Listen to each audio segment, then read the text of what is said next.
মধ্যাহ্ন ভোজনৰ নামত বিদ্যালয়ত কি খাইছে শিক্ষাৰ্থীয়ে দবকাৰ এখন বিদ্যালয়ৰ মধ্যাহ্ন ভোজনৰ চাউল দেখিলে চকু কপালত উঠিব আপোনাৰ প্ৰতিবেদনৰ আৰম্ভণিতে মন কৰক এই চাউলখিনিলৈ এই দৃশ্য হৈছে নগাঁৱৰ কঠিয়াতলী শিক্ষাখণ্ডৰ অধীনৰ ভেৰভেৰী প্ৰাথমিক বিদ্যালয়ৰ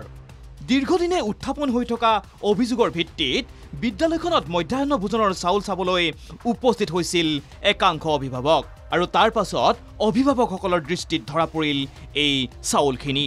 গেলি পচি যোৱা মধ্যাহ্ন ভোজনৰ চাউলত লেউ লেউ পোক এনকেটিভিৰ কেমেৰাত আবদ্ধ এই ভয়ংকৰ দৃশ্য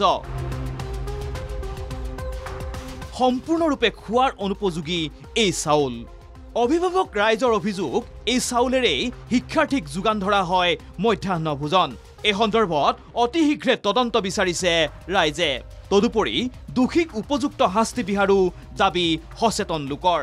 বিভাগীয় কৰ্তৃপক্ষক আমি বিনম্ৰতাৰে অনুৰোধ জনাইছো যে আপোনালোকে অতি শীঘ্ৰে এইটো তদন্ত কৰি আমাক ৰাইজক এটা সান্তনা দিয়াৰ আইনী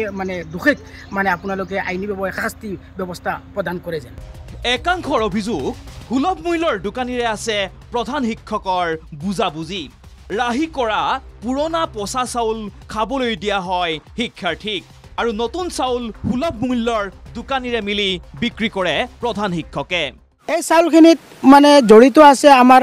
প্ৰধান শিক্ষক আৰু আমাৰ ডিলাৰ আমাৰ প্ৰশান্ত বৰা প্ৰধান শিক্ষক আৰু আমাৰ ডিলাৰ হিলাল আহমদ আজি প্ৰায় 9 মাহ উকলি গৈছে কোনো ধৰণৰ এই আপোনাৰ মধ্যাহ্ন ভোজনৰ চাউল স্কুলত সোমোৱা নাই আৰু এই চাউলখিনি নোসোমোৱাত এই আত্মসাত কৰাত এই ইলেক্ট্ৰিক আত্মসাত কৰাৰ কাৰণে আজি আমাৰ ল'ৰা ছোৱালীয়ে এই পচা চাউল মিলিং কৰি ল'ৰা ছোৱালীক খুৱাবলগীয়া হৈছে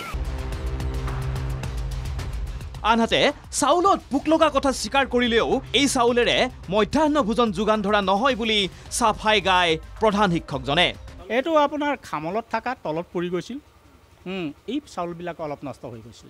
এইটো মিছা অভিযোগ দিছে আমি পুৰণা চাউল খুৱাইছোঁ বুলি এইটোতো তেনেকুৱা অনুমান 10-11 মাহমান হ'ব 1.5 কুইণ্টেলমান হ'ব পাৰে যদিহে এই গেলা পচা চাউল শিক্ষাৰ্থীক খাবলৈ দিয়া নহয় তেন্তে মাহ দিন ধৰি কিয় এই বিহতুল্য চাউলখিনি বিদ্যালয়খনত মজুত কৰি ৰাখিছে প্ৰধান শিক্ষকে ৰাজ্যৰ অন্যান্য বিদ্যালয়সমূহত কিমান স্বাস্থ্যসন্মতভাৱে মধ্যাহ্ন ভোজন যোগান ধৰা হয় হিউ নিশ্চয় গুৰুত্বপূৰ্ণ প্ৰশ্ন দবকাৰ পৰা ইছমাইল আলীৰ ৰিপৰ্ট NKTV+